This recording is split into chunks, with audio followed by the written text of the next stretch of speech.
Hi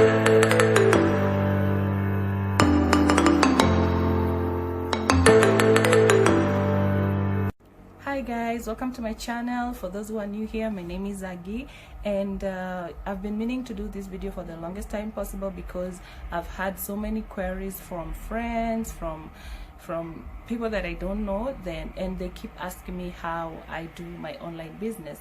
I've been in the online business for about let me just say 10 years, and it pays. Like, you can pay bills with it, and I've done it as a side hustle. There are moments when I'm employed and I have to do it as a side hustle, and when I'm not employed, I do it as my main hustle. So it's something that you can actually do, and it actually works. In case you're wondering if it's possible, so I'm just going to give you a guideline on what the things that you need to do first before you start an online business, things that you need to know, and things that you should look out for or avoid when you're doing an online business. So like I told you guys, I've done it for around 10 years, and it's lucrative. It pays as long as you do it, as probably I'm going to tell you guys. I don't know what you guys want to do, but I've been doing a lot of women fashion, shoes, bags, dresses, and stuff like that. So the first time I started, there are certain things that I didn't know. The number one mistake I did was, okay, the first time I tried to sell dresses, I imported from China, and when I imported the dresses, I didn't know much on shipping. So when the dresses arrived, I had to pay so much on shipping. And the mistake that I did, I used DHL, which you guys know is so expensive. And after using DHL, the shipping cost was so high. So I ended up, selling the dresses at a loss. So I'm just going to give you a guide on things to avoid, things to do, so that you can have a successful online business. So if you want to start an online business, you first have to identify what you want to sell. So the first thing that you have to know is, I want you to do something that you're passionate about. For me, I'm passionate about women's clothing, and this includes bags, shoes, dresses, tops, and stuff like that, just basically women's stuff. And I can't talk about men's stuff because it's not my passion. It's not something that I like, and it's not something that I've ever done. So I'm going to handle basically women fashion. So you're going to identify what you want to sell, and I would advise that you do something that you like. Don't, like, for me, I can't handle a hardware shop because I find it so boring. I know it's lucrative, but I find it so boring. So I don't think it's something that probably I would do. So that's why I'm going to be giving you examples basically on women fashion. So after you identify what you want to do, and it should be something that you really like, because you want to know the trends. Even if it's a hardware, like, you have to know what's in. So if it's something that you don't like, then I think you could miss out on that. And you also have to do a lot of research before you start this online business. Find out if what you want to sell is something that you're able to do it online, or you need a shop. Yeah. So after you identify what you want to sell, now you want to know where you're going to source your goods. So for me, where I have sourced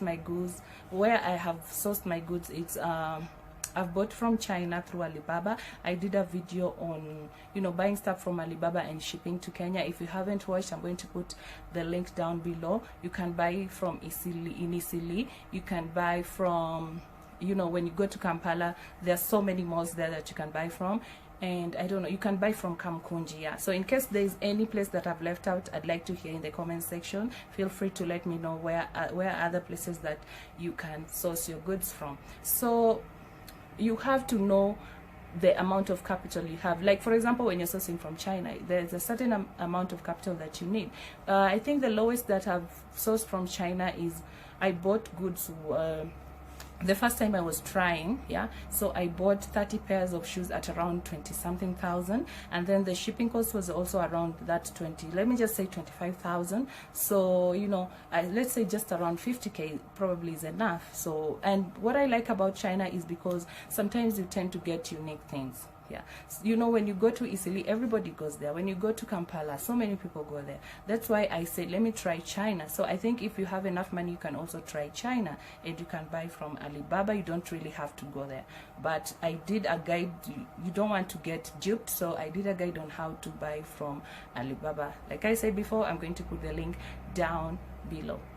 So after you identify where you're going to source your goods, you need to open a social media page. Like for example, for me, I use Facebook, I use Instagram, and which other place? Let me just say basically I use Facebook and Instagram. So when you join Facebook, you're going to open an account, and then you open a page. So in that page is where you're going to display your goods. You're going to put your information there, like your working hours. Make sure that you give people detailed information so that they know where you are. They should know your working hours, if you're able to deliver or not. So you should be able, and make sure that you tell them it's online, because some people have issues when you tell them it's online. They don't want to come because they want an actual shop where they can go to. And the good thing about having an online shop is because you don't have to worry about rent. So many people tend to forget that you also have to include, like, you know, transport.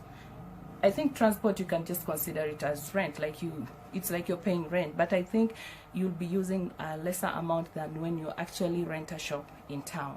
So I think it's something that you can work on. So after you open a Facebook page, you open you can also join like these Facebook groups. Yeah, there are certain groups that you can sell from, like the Soko Cool, Soko Nyeusi. There's so many, like Soko 1000 Bobo Less. These are shops, these are online groups that you can join so that you're able to sell your stuff there. And let me just tell you, I've sold so many things from there, and you have to be very active when you're selling from there. So when you open this, you want to give out every detail of information about your shop. You want to put where you are, where people can get to, your phone number, everything. So after you get your stuff or your goods that you want to sell online, let's assume you shopped from China, or you went to Kampala, or you went to Isili or Kamkunji. Now you have your goods in your house, because you remember you're doing online. You want to take very nice pictures. And the reason why I prefer taking pictures is because your client is going to see actually how your good looks like. Because sometimes people have the problem of downloading pictures that probably don't look like the stuff that they have. For example, shoe, they tend to go for something that, let me say, like for example, you have like a patent nude heel.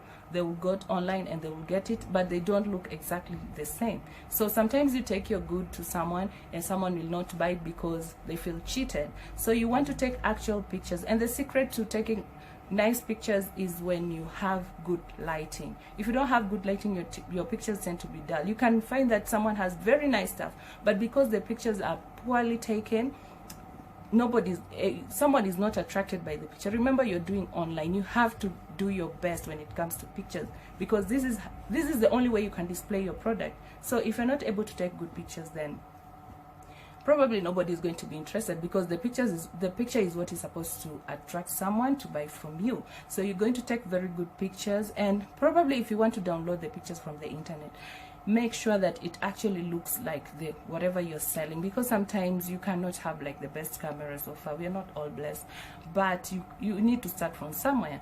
And then you can go online and try to find pictures. If you don't find something that does not look like whatever you're selling, don't even try it. You're going to get yourself into problems. You'll end up making trips that are not successful. You'll end up wasting fare, taking something, and then someone will not buy. Yeah.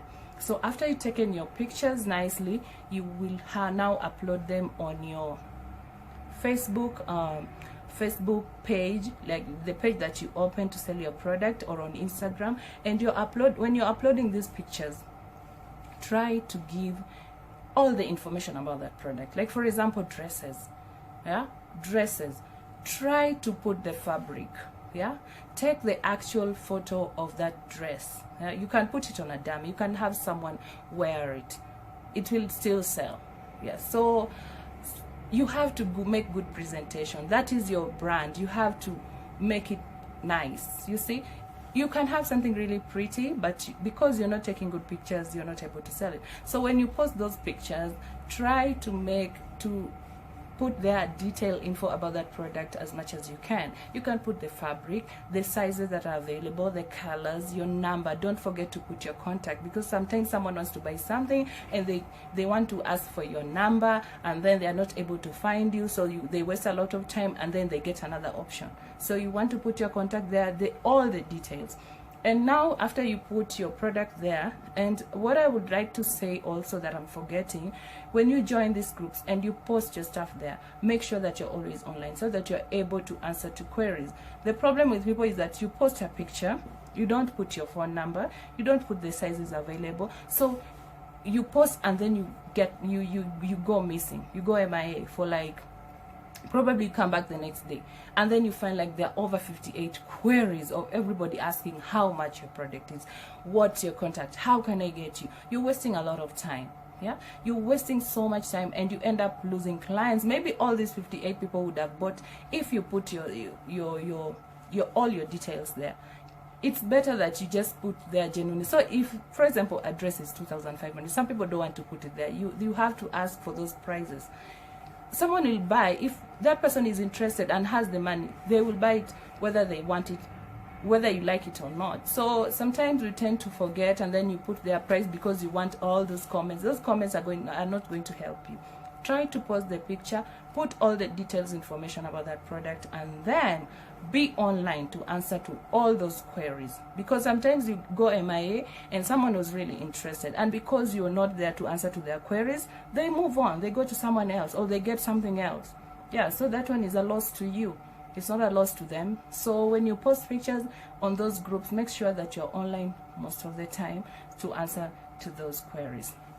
So after you post and someone wants your whatever you have, make it known to them that you're online and you're going to deliver this product. And for delivery, you have to charge delivery fee, because sometimes you forget to tell people about the delivery fee, and then you get there with your product and then they pay, and then you tell them that, oh, you have to now pay for delivery, and maybe they are not ready for that. So you're going to just create chaos. And be as genuine as possible with these people when they ask you what's the fabric like. If it's not, like, for example, people have this assumption that most dresses have this heavy fabric, which is not true. There are so many fabrics. So if you know about fabrics, you put there, whether it's linen, it's cotton, tell them so that they know. If it's a heel, tell them the heel is 6 inches. Don't just post there, because when I started first, I didn't put all these details, and then someone would ask for a pair of shoe, and then I would take it to them, and then when you get there, they try on the shoe and it's too high, they can't walk on them. So it's your loss. Someone will tell you, I can't buy it because I didn't know that the heel is this long. So make sure that you tell the person all the details about this product. Yeah. So after you talk to this person, you've told them all the details, now make an arrangement with this person when you're available, and tell them sorry guys, tell them how they're able to get this product. So you can make an arrangement to go to meet them in their office. I would recommend that you try to go to public places. Don't go to, private homes. Yeah, and if your heart tells you that you're not safe, don't go. Most of the time, what I would do, if someone asks to buy something, I would ask them that, are you able to come to town probably tomorrow or on Tuesday, so that they don't tell me that bring it to my home. And one thing you have to remember, if you're delivering to town, I think it's not good that you charge for delivery unless you're taking out of town, because if you're delivering to town, most people come to shop in town. So if you charge people for delivery to town, I don't think it makes sense, because even that person has left wherever they were and they came to town. So deliveries for town, for CBD, I think you should try to put them free. And then if someone wants to take them, for you to take to them something out of town, then that way you're able to charge for delivery. Yeah, so try to meet these people in public places, and when you get there, be as kind be as kind, be good to them, like know how to talk to them. When I started first, I was so naive. Like, I would get there and I would start even to sweat because I was so scared. Like, it was the first time I was doing this, and I was like, anytime someone would like comment, give me a negative comment about the product, I would be so devastated and I would be so angry. But nowadays, I don't care. If we agreed and I gave you the actual picture, I think the best thing to do if you're not taking the product is to give me the delivery fee, because if I gave you all the details about the product, I gave you say, because some people are just stubborn, like these are things that you have to know. Some people are just naturally stubborn. Like sometimes someone would order a pair of jeans, they will tell you I'm a size 30, so what you do, carry a size 28 and a size 32 so that you're safe. But sometimes you get there, you have all the sizes, and then the person's like, oh, I don't like it, oh, it doesn't fit well, oh, it doesn't look good on me. That is now their problem. I would tell you, you have to pay for it, because some people just, one thing you have to know, there's some people who just make you angry, and I think sometimes you just have to be very patient with them and know how to handle these things amicably and don't create chaos. So after someone buys a product from you, it's always good that you try to find out how they felt about the product, like their review. Try to find if they loved it, because sometimes I would take something to someone and they're not able to try it, and then you leave the client like that. It's not good.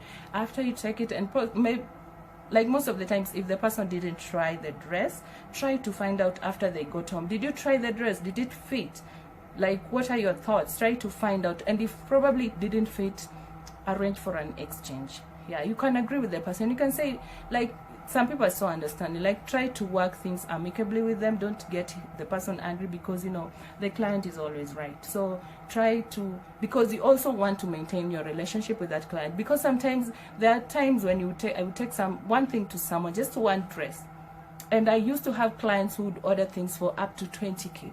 Like these people are just a blessing to me. So I would say to myself, what if I handle things differently with this person, and be as genuine as possible. Like this client of mine, I would how do you say, I would ship the clothes for her to Mombasa, from Nairobi to Mombasa, and the first time she just bought a few, and now she was my client. Like anytime I would send her pictures, like she would buy like for 30k, for 20k. So this is just a blessing. So she earned my trust. So be trustworthy. If you promise someone that you're going to deliver, try to deliver. If you're not able to deliver, make an effort and tell this person that I won't be able to deliver today, and try to compensate. Like for example, if she was going to pay for the fare, or she was going to pay for the delivery fee, and you can try to probably cut the cost, or tell her you were going to pay half because it's my problem and stuff like that, blah blah blah. So those are the kind of things that you're going to do. And like I said before, you always try to find out if they like the product, in case they did not try the product. So I think if you're able to follow these things, I think I've said almost everything, and if you're able to follow all these things, then I think you won't have so many issues with people. Yeah. Some other thing that you also have to know is that your packaging will say a lot. Like try to package your stuff well. Like I've had issues where you take someone, like I also buy stuff online, and sometimes you order like a pair of shoe, and when you see in the pictures, the shoes are really nice, and sometimes we as sellers, like you have this pair of shoe that so many people have tried it on, and it's so dirty, and you still carry it the way it was, and you take to another client, like the shoe now just looks old. Why don't you just clean the shoe up, and you know, try to package it nicely so that someone feels like it's worth what they're paying for? Because there's some instances that you order something online and then someone will deliver something so dirty, something that so many people have tried, even if it's a dress, and sometimes it smells it smells terrible, like you cannot even put it on yourself and try it yourself. So try and package these things well. If the cloth is dirty, find a way of removing that smell from that dress. Like sometimes, or even if it's shoes, why don't you like get paper bags, or you know, there's some paper bags that you find inside the shoe, so that when someone is trying the shoe, you put it inside. And maybe sometimes it's not even the trying, maybe it's how you store them. Like for example, bags, sometimes someone, the bag, maybe when she got it, it was really new, but because you know you move around with it so much, yeah, so it tends to get scratches or it gets dirty. Make an effort and try to clean it before you take it to the client. Yeah. So I think that's just my thought about when you want to start an online business. I think pictures really matter. How you handle your clients is really vital. Like I think those are the things that really matter when you're doing an online business. And you have to remember, online business has its advantages and disadvantages, so you have to also be ready for that. I think I've mentioned a few. So I think that's just it for this video, and I'm so glad that you're able to tune in today. I hope that this video is going to be helpful to you, and that you're able to gain something from it. And if you have a comment, if you have any question, feel free to ask me in the comment section down below. I'll be able to answer you probably in my next video. Yeah, so feel free to ask anything, give the video a thumbs up, and don't forget to subscribe if you like such videos. And I hope that I'm going to see you in my next video, and goodbye.